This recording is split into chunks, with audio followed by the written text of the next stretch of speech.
रविवार को भद्रम हरिपुर में विशाल संत सम्मेलन एवं सत्संग का आयोजन किया गया। इस अवसर पर काफी संख्या में भगवत भक्तों ने हिस्सा लिया।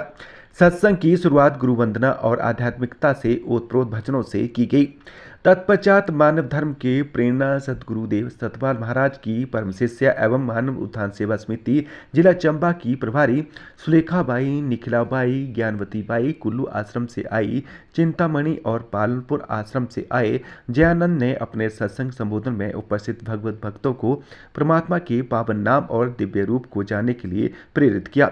उन्होंने कहा कि परमपिता परमात्मा की असीम कृपा से मानव तन संत महापुरुषों का सानिध्य, परमात्मा को जानने की तीव्र जिज्ञासा और समय के तत्वदर्शी महापुरुष सदगुरुदेव महाराज की प्राप्ति होती है। अतः अध्यात्म ज्ञान की दीक्षा लेकर परमात्मा को जानना ही मनुष्य जीवन का परम लक्ष्य है। तो भगवान श्री रामचंद्र महाराज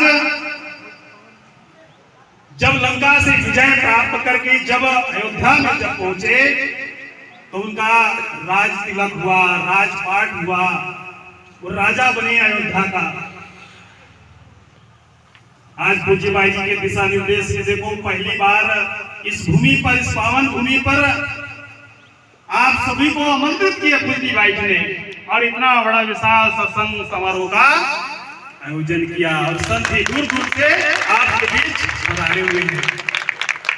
ऐसे भगवान श्री रामचंद्र महाराज जब उनको राज मिला, राजपाट मिला, जब अयोध्या के राजा बन गए तो उन्होंने भी एक सभा बुलाई अयोध्या में।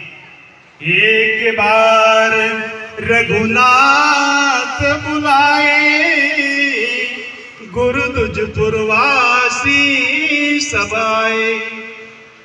रामचरितमानस के अंदर संत शिरोमणि तुलसीदास जी ये वर्णन कर रहे हैं भगवान की कही हुई बातें को कि अयोध्या के नर नारी को भगवान ने निमंत्रण दिया, आमंत्रण किया, एक सभा बुलाई।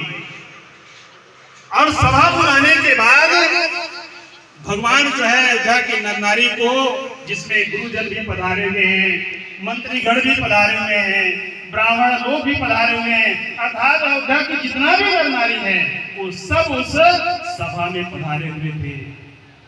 भगवान श्री रामचंद्र महाराज खड़ा होकर अपने संबोधन पे वो कहते हैं कि भाई मैं अयोध्या का राजा हूं, इसलिए मैं नहीं कुछ कह रहा हूं।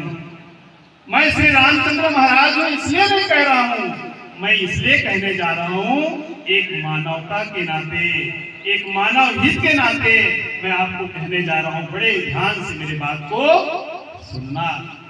ये भगवान की कही हुई बातें अपने श्रीमुख से अयोध्या के नर नारी को। क्यों? क्योंकि भगवान का भजन मनुष्य कर सकता है और दूसरा कोई नहीं कर सकता।